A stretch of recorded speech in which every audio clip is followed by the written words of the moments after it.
नमस्कार साथियों, आज की इस वीडियो में हम पढ़ने जा रहे हैं टैक्स सिस्टम, जिसको हम हिंदी में कर प्रणाली कहते हैं। इसमें हम पढ़ेंगे टैक्स क्या होता है, टैक्स कितने प्रकार के होते हैं और जीएसटी के बारे में भी हम इसी वीडियो में चर्चा करेंगे। तो सबसे पहले हम ये समझते हैं दोस्तों कि आखिर टैक्स क्या होता है। तो चलिए शुरुआत करते हैं वीडियो की। टैक्स, तो a tax is a mandatory financial payment import by government to a tax payer to fund certain government expenses. देखिए एक वर्ड आया है कि गवर्नमेंट एक्सपेंसेस। देखिए सरकार के जो भी खर्चे होते हैं, सरकार रोड बना रही है, रेलवे का विकास कर रही है और नई नई स्कीमें लेके आ रही है ताकि लोगों को ज़्यादा से ज़्यादा फ़ायदा पहुंच सके। तो गवर्नमेंट के पास आखिर ये पैसे आते कहाँ से हैं? तो गवर्नमेंट इन्हीं सारे एक्सपेंस को, खर्चों को उठाने के लिए क्या लगाती है दोस्तों? टैक्स लगाती है। और टैक्स देना क्या होता है दोस्तों? मैंडेटरी होता है। ठीक है, टैक्स ये आपकी इच्छा के ऊपर निर्भर नहीं करता कि आपको इच्छा है तो आप टैक्स दिए, आपकी इच्छा नहीं है तो आप टैक्स नहीं दिए। तो टैक्स क्या है कि मैंडेटरी फाइनेंशियल पेमेंट है, राइट? ओके, अब हम देखते हैं टैक्स आखिर कितने टाइप के होते हैं। तो टैक्स मेनली दोस्तों दो टाइप के होते हैं। एक होता है हमारा डायरेक्ट टैक्स और दूसरा होता है हमारा इनडायरेक्ट टैक्स। डायरेक्ट टैक्स यानी प्रत्यक्ष कर और दूसरा है इनडायरेक्ट टैक्स। तो कई बार एग्जाम में पूछे गए हैं, कुछ टैक्सों के नाम दे दिए गए हैं, पूछा है कि भाई ये डायरेक्ट टैक्स है कि इनडायरेक्ट टैक्स है। तो यहाँ चलिए देखते हैं हम पहले कि भाई डायरेक्ट टैक्स क्या है। This tax is imposed directly on tax payer and is required to be paid to the government. एक ऐसा टैक्स होता है जो कि डायरेक्टली किसके ऊपर लगाया जाता है दोस्तों? टैक्स पेयर के ऊपर लगाया जाता है और जिसको टैक्स पेयर डायरेक्टली गवर्नमेंट को पे करता है। जैसे मेरे ऊपर टैक्स लगा तो मैंने डायरेक्टली गवर्नमेंट को पे किया। हमारे बीच में, मेरे और गवर्नमेंट के बीच में कोई एक इंटरमीडिएट बंदा नहीं आया। तो इस तरह के टैक्स को हम क्या कहते हैं दोस्तों? डायरेक्ट टैक्स कहते हैं, प्रत्यक्ष करते कहते हैं। मेरे ऊपर लगा, मैंने ही पे कर दिया, तो इसको कहते हैं direct tax. And it is a tax has both incident and impact on same time. यानी देखिए यहाँ पर दो वर्ड आएंगे। एक वर्ड आता है आपका impact of tax and incident of tax. देखिए जिसके ऊपर टैक्स लगाया जाता है उसको कहते हैं हम इंसिडेंट ऑफ टैक्स, और जो रियल में टैक्स पे करता है, जिसके ऊपर रियल में टैक्स का बर्डन पड़ता है, उसको हम कहते हैं इम्पैक्ट ऑफ टैक्स। यानी कोई टैक्स लगाया गया, उसको, उस टैक्स को लगाने से किसके ऊपर इम्पैक्ट पड़ रहा है, उस टैक्स को सच में बियर कौन कर रहा है, तो उसको हम कहते हैं इम्पैक्ट ऑफ टैक्स। और जिसके ऊपर लगता हुआ दिख रहा है टैक्स कि भैया इनके ऊपर टैक्स लग रहा है, तो उसको हम कहते हैं इंसिडेंट ऑफ टैक्स। तो डायरेक्ट टैक्स में इम्पैक्ट ऑफ टैक्स और इंसिडेंस ऑफ टैक्स दोनों एक ही बंदे के ऊपर होता है, राइट? और direct tax are inherently progressive and highly elastic. देखिए जो डायरेक्ट टैक्स होते हैं ये प्रोग्रेसिव होते हैं। प्रोग्रेसिव का मतलब देखिए जैसे जैसे आपकी टैक्सेबल अमाउंट बढ़ती चली जाएगी वैसे वैसे टैक्स का रेट बढ़ता चला जाएगा। आपकी इनकम कम है, आपके जितने पैसे के ऊपर टैक्स लगने वाला है, अगर पैसा कम है तो आपको कम रेट में टैक्स देना पड़ेगा। अगर आपका इनकम ज़्यादा है, आपके पास टैक्सेबल अमाउंट ज़्यादा है, तो आपको टैक्स ज़्यादा देना पड़ेगा। तो इसको हम कहते हैं प्रोग्रेसिव टैक्स सिस्टम। जो डायरेक्ट टैक्स होता है ये प्रोग्रेसिव नेचर का होता है। कुछ एग्जांपल देखते हैं दोस्तों, जैसे income tax, corporate tax, security transaction tax, capital gain tax, ये सारे क्या हैं दोस्तों? डायरेक्ट टैक्स के अंदर आते हैं। तो कई बार ये पूछता है एग्जाम में, जैसे दे दिया आपको डायरेक्ट टैक्स, इसको हम हिंदी में कहते हैं आयकर। तो आपसे पूछ लेगा भाई डायरेक्ट टैक्स जो है किस तरह का टैक्स है, डायरेक्ट है नहीं, इनकम टैक्स आपका जो है किस तरह का टैक्स है, डायरेक्ट टैक्स है या फिर इनडायरेक्ट टैक्स है। या फिर पूछ लिया कारपोरेट टैक्स, ये किस तरह का टैक्स है, डायरेक्ट है कि इनडायरेक्ट है। तो ये भी चीज़ें जो है पूछी जाती है इस हिसाब से। तो ये सारे tax, income tax, corporate tax, security transaction tax, capital gain tax, और ये सारे क्या क्या हैं, ये सब के सब दोस्तों डायरेक्ट टैक्स के एग्जाम्पल हैं। अब चलिए आगे देखते हैं हम। तो अब हम पढ़ते हैं दोस्तों इनडायरेक्ट टैक्स।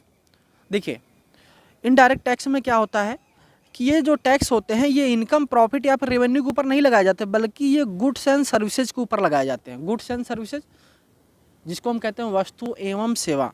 तो गुड्स एंड सर्विसेज के ऊपर जो भी टैक्स लगाए जाते हैं वो सब के सब क्या होते हैं दोस्तों? इनडायरेक्ट टैक्स होते हैं।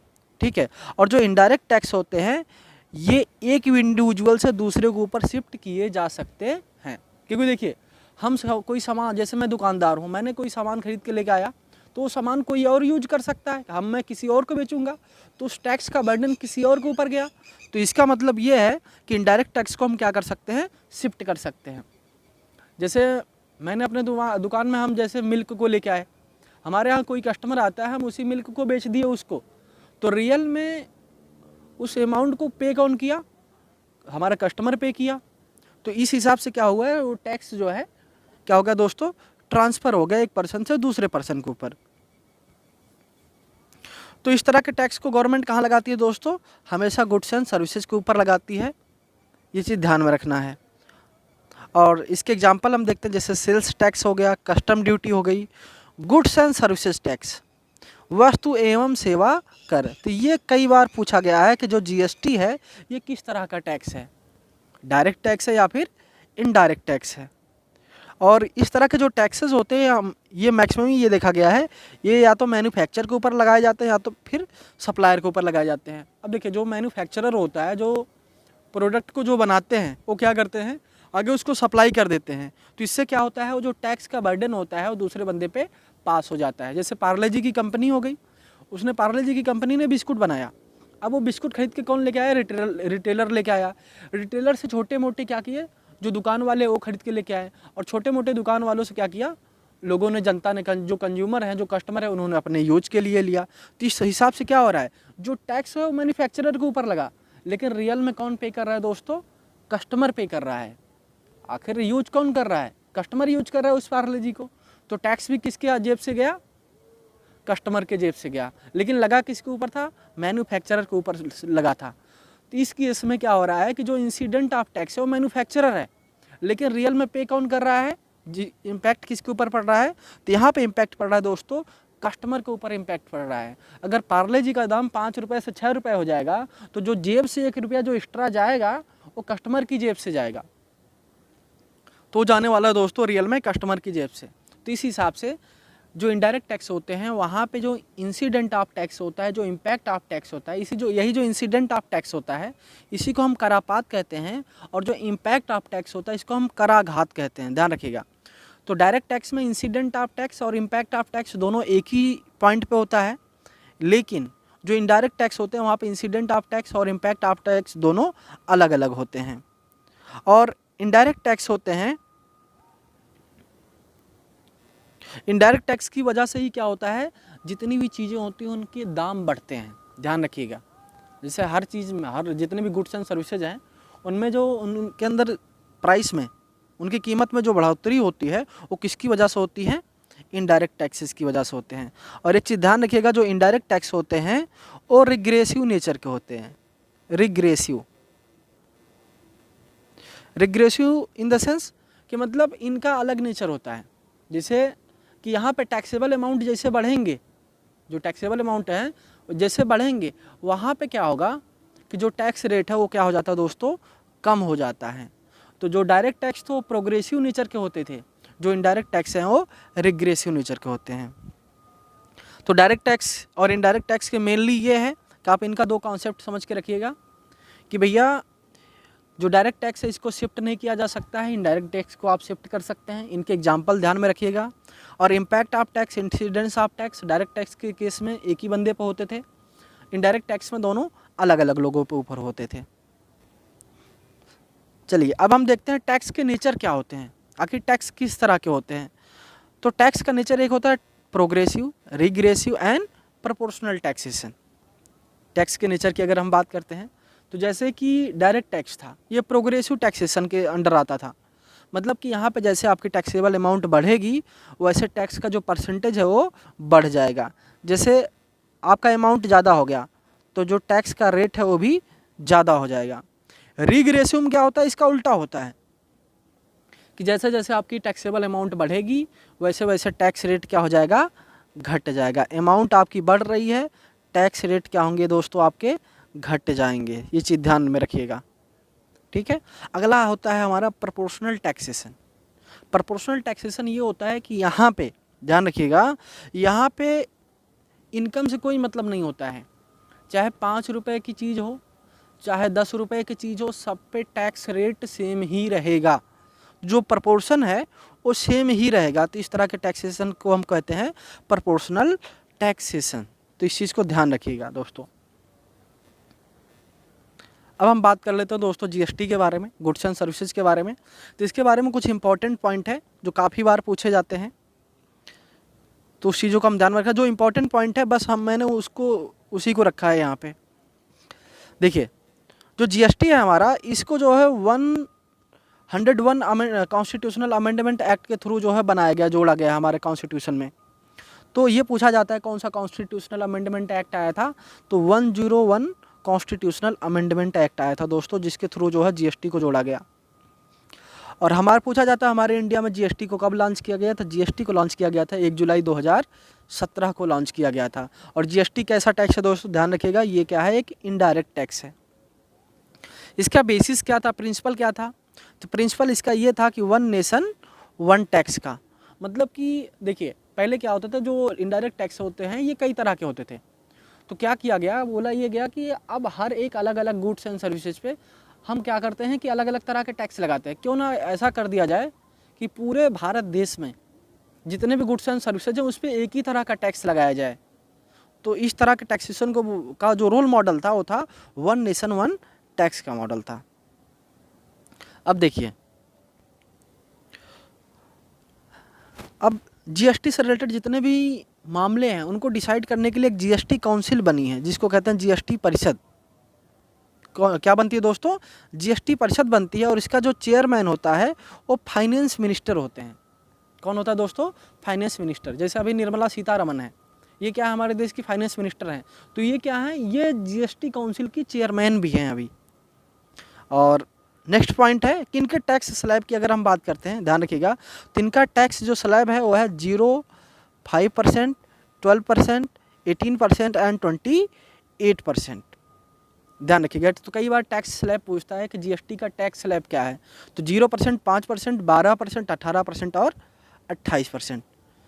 और कई बार क्वेश्चन में भी पूछे जाते हैं आखिर क्या क्या चीज़ें हैं जिनको जीएसटी से, वो भी गुड्स एंड सर्विसेज की कैटेगरी में ही आती हैं लेकिन उनको जीएसटी से बाहर रखा गया है। तो इस तरह की चीज़ें पूछी जाती हैं। ध्यान रखिएगा, जितनी भी एल्कोहल वाली चीज़ें हैं, शराब वाली जितनी भी चीज़ें हैं, उनको जो है जीएसटी के स्लैब से बाहर रखा गया है। एल्कोहल वाली जितनी भी चीज़ें हैं उनको शराब से, उनको जो है जीएसटी से बाहर रखा गया है। इसके अलावा कुछ पेट्रोलियम प्रोडक्ट हैं, ध्यान रखें, जैसे petroleum, crude oil, motor spirit, high speed diesel, natural gas और एविएशन टरबाइन फ्यूल, जिसको हम कहते हैं एटीएफ। तो इन सारी चीज़ों को जीएसटी के दायरे से बाहर रखा गया है। अब बस जीएसटी के अंदर इतनी ही चीज़ें आप कवर कर लेंगे तो 80% क्वेश्चन जो जीएसटी से रिलेटेड आते हैं आपके समझ लीजिए हो जाएंगे। अगर हम बात करें कि जीएसटी के अंदर जो है सेंट्रल गवर्नमेंट के कौन कौन से टैक्स जो है उसमें रिप्लेस किए गए, जीएसटी के अंदर कौन कौन से ऐसे टैक्सेस थे जो सेंट्रल गवर्नमेंट के थे, जब जीएसटी आया उसको जीएसटी के अंदर डाल दिया गया। ध्यान रखिएगा। तो सेंट्रल टैक्सेस जो कौन कौन से थे, एक तो एडिशनल ड्यूटी ऑन एक्साइज थी, सेंट्रल एक्साइज ड्यूटी, और excise duty on medicinal and toiletry preparation act के अंदर जितने भी वो एक्साइज ड्यूटी लगाई जाती थी वो थी। और टेक्सटाइल प्रोडक्ट के ऊपर जो एडिशनल ड्यूटी लगती थी वो थी। और जो काउंटर वेलिंग ड्यूटी थी, जितनी भी काउंटर वेलिंग ड्यूटी थी, सर्विस टैक्स और जितने भी सरचार्ज और सेस थे, और जो सेंट्रल सेल्स टैक्स था, ये सारी चीज़ें जब जीएसटी आया, ध्यान रखिएगा, ये सब के सब इनडायरेक्ट टैक्सेस है। ये सब के सब इनडायरेक्ट टैक्सेस है दोस्तों। जब जीएसटी आया इसको इनडायरेक्ट टैक्स के अंदर डाल दिया, इसको जो है जीएसटी के अंदर डाल दिया गया।